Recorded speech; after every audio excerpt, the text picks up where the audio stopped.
Hello and welcome to the Halo Forge epidemic. This is Oakley HiDef, and we're here to do a video actually covering invasion mechanics. This one is going to be for invasion labeling, and I'm here with AbleSir Thomas.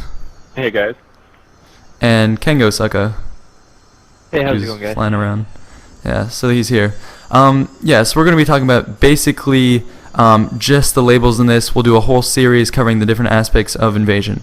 So we're going to start off with initial spawns. These can be found by bringing up the menu, going spawning, then going to initial spawn. And the way initial spawns work is that's obviously initially where you spawn, and you want to set them as a particular color. So go to team, go red or blue. For invasion, you only have red or blue. Red is going to be Spartans, blue is going to be elites, and this really depends on how you set up your game type.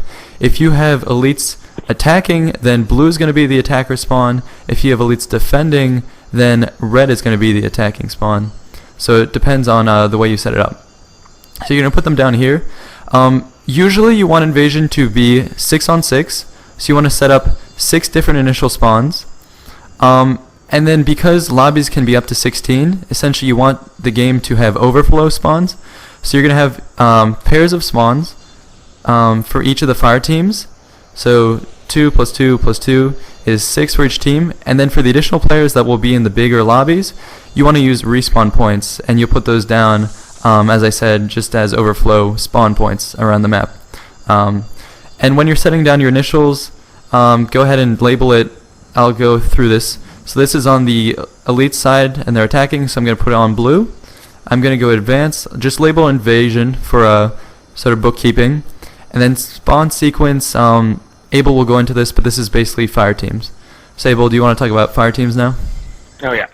And with your fire team spawning, the fire team spawn label is actually, well, first you do want to bring up, your objectives. You want to bring up a hill marker. Hill markers are best for spawns because they have this handy dandy little arrow that shows you where the spawn on camera is going to be pointing.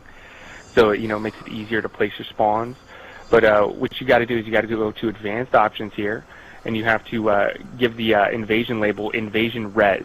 Now, since we're on phase 1 here, that's an invasion res P1, and it's set to blue team because, of course, it's elites, and elites are attacking here. And you want to give for this particular spawn sequence, it's 2. Now, spawn sequence determines which fire team. Now, the 3 fire teams are fire team 2, 0, and 1, which is, Alpha, Bravo, and Charlie. And basically, it doesn't matter how you have them set up, where you have them positioned, just as long as you have them mirrored. So, fire team 2 here for defenders is on this side, but on the other side for the Spartans, it should be pit against that same fire team, as Oakley is demonstrating right here. You want to be on this. You want the same players to be fighting each other throughout the game. And also, with Oakley mentioning the spawn sequence, with your initial spawns, you want to set your initial spawns to the spawn sequence of the fire team they're assigned to. So, for example, this initial spawn is going to have players starting close to this side of the map. So when this player moves forward and dies, you're going to have him respawn at the same point. So they should all be the same fire team, if that makes sense. And then if you want a spawn that allows that's only there for one phase, that allows all players to spawn on it, then give the invasion res label a spawn sequence of 3 or more, and then any player can spawn on it. And of course, the overflow points can have similar labels with the invasion and the spawn sequence. Yeah, so basically you have the different fire teams, set them up as Able said, and you can also have a respawn zone, Able, if you want to talk about that. Oh, excuse me. Yes, the respawn zone. Basically, this it's a little bit different from the invasion res P1, P2, or P3. The red zone allows all players to spawn on it by default, and the spawn sequence changes the phase it becomes available. But once you have the red zone available, it will be available for the rest of the game. So, for example, if you set red zone sequence 2, on sequence 2 it's going to let all the elites spawn here. But then also in phase 3, it's going to allow all the elites to spawn here as well. So it's great for having vehicle bays or having that back spawn, and that's basically all it's there for. Yeah, perfect. And then I think Kanggo is going to be covering the objectives, and he's going to be talking about how to set up territories and assault. So yeah, if we want to start with the first tier objectives, basically what you would do is you take a hill marker and go to your menu and select Advanced. Since it is your first tier objectives, you want to set it to Spawn Sequence 1. And then for game type label, you just simply go to Invasion Objectives. So basically that will be your territories for objectives in the first tier.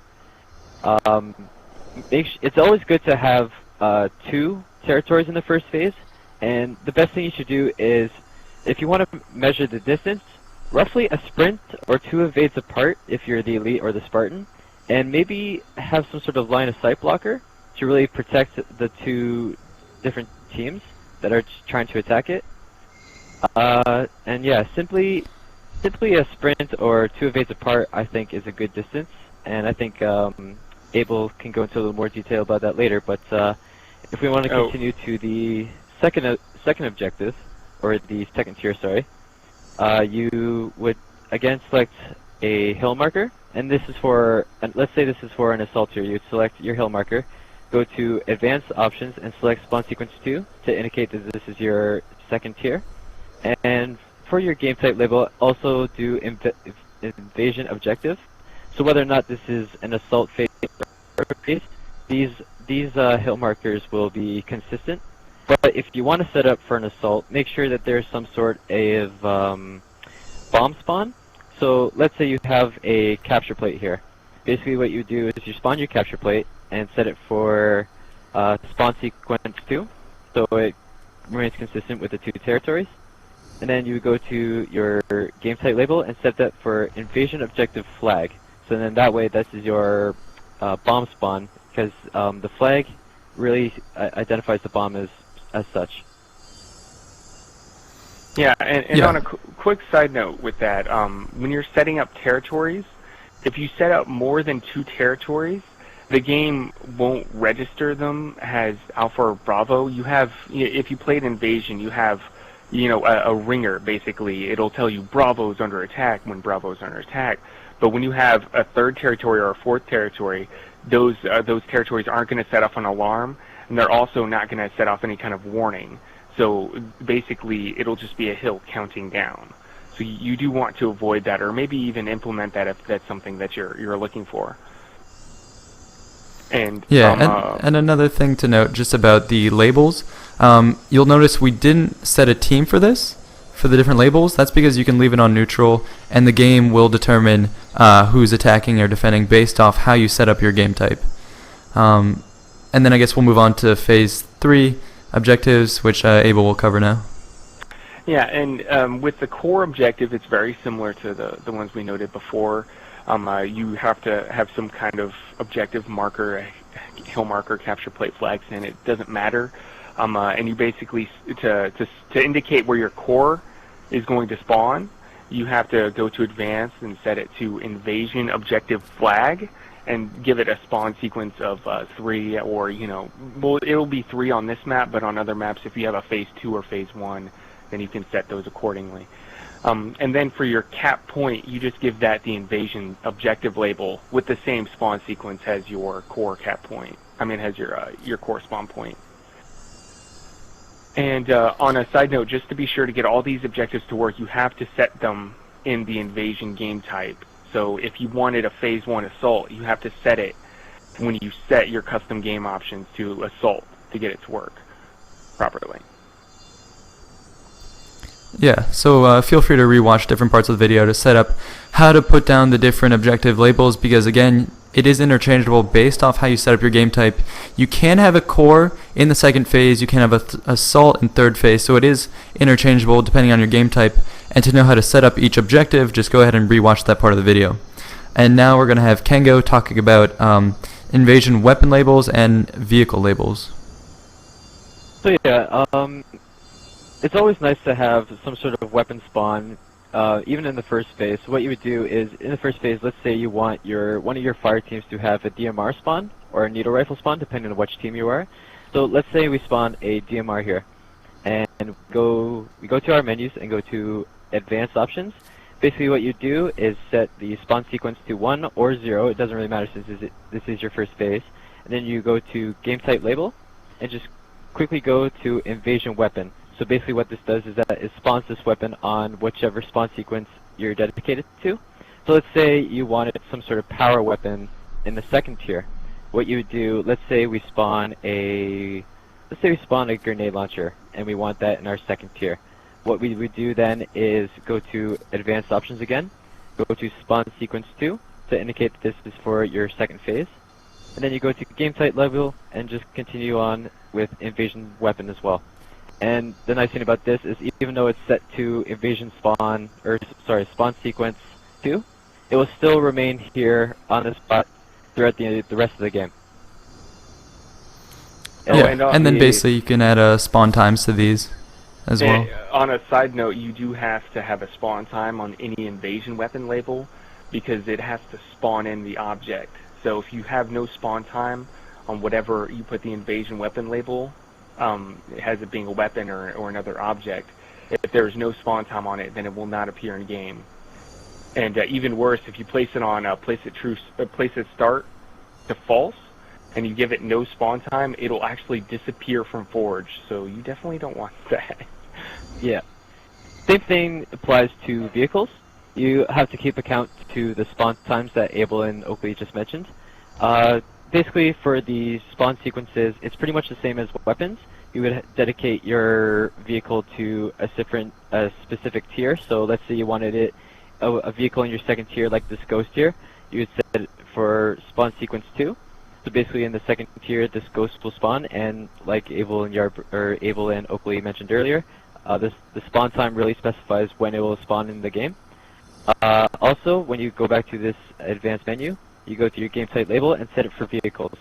About this game type label for vehicles, when it spawns, you'll notice that in the game there's an arrowhead pointing to the vehicle. This doesn't happen for weapons. So the nice thing about this is you can use the invasion weapon options to actually spawn things in as your tiers progress. And I think Able can really explain how these effects could work. Well, the cool thing about invasion forging with the invasion weapon and the invasion gates, and Oakley will get into gates in a little bit, but with the weapon label is that you're able to actually spawn in later parts of your map. You know, for example, if I'm in here in tier 1, and this is a miniature map, but if it was a full-sized map, then I probably wouldn't be seeing objects in tier 2 or tier 3, but they're still rendered in game and it's still slowing down performance, so I have a bigger chance of frame rate and performance problems. So what I can do is I can go over to phase 3 and I can set certain objects here, like let's say this door over here, and I can set these to invasion weapon sequence 3, and I can give them a spawn time of 1. And basically what will happen here is when phase 3 progresses, parts of this building will spawn in instantly. And you can do this in a way to where players won't have any knowledge of parts of the map being spawned in, but it'll save you budget and performance. You'll basically have a much better map that way. And there's some other interesting things you can do as well, as in spawn in explosives and things like that. You can basically spawn in any object in the game with the invasion weapon label. Yeah, and as we noted earlier, invasion weapons, you have to give it a spawn time of a certain number, and you can have stuff that doesn't spawn immediately in. It could be later in the game, some game changer or grav lift or something like that. So you can change when it'll spawn in. There's also the option to have things spawn out, and that can usually be used for opening up a gate or something like that. That's typically what it's used for. Invasion gating can also be used to remove aesthetics and reduce lag. So say you finished tier 1, you can remove some of the objects you had in tier 1 that were non-essential in order to sort of make room for the game rendering stuff that you're going to have appear in the later phases. So there are different ways to use that, different options. Basically, how you're going to want to do it is you're going to go ahead and put down your object. Then you're going to go into advanced spawn sequence. Basically, the way gating works is you're telling the game, okay, after this spawn sequence, I want this object to disappear. So here I have it set as spawn sequence 2 and game type label invasion gates. Spawn sequence 2 means after phase 2 is complete, this will gate out. So that's a little confusing. Invasion weapon it's telling you when will this weapon appear, okay? So basically, I'll go over a scenario. Say you want a structure to appear in the second phase, you're going to set it invasion weapon spawn sequence 2. And then if you want it to gate, like say you want a door to disappear after you bomb something in the second phase, you're going to want it to set it as P2 because it's going to disappear at the end of that phase. Interesting thing to note, invasion weapons you can choose when it spawns in. Gating you can't choose when it spawns out. It'll despawn immediately after the phase. So that's about it, guys. Thanks so much for watching. I hope this covers all the basic labels for invasion. We're really going to be going over all the different things for invasion to teach you how to actually build a map besides labels, how to implement aesthetics, and how to go for a solid gameplay. So thanks, guys. This has been Oakley HiDef with the Halo Forge Epidemic with AbleSir Thomas and Kanggo Sucka. So we're signing out. Thank you.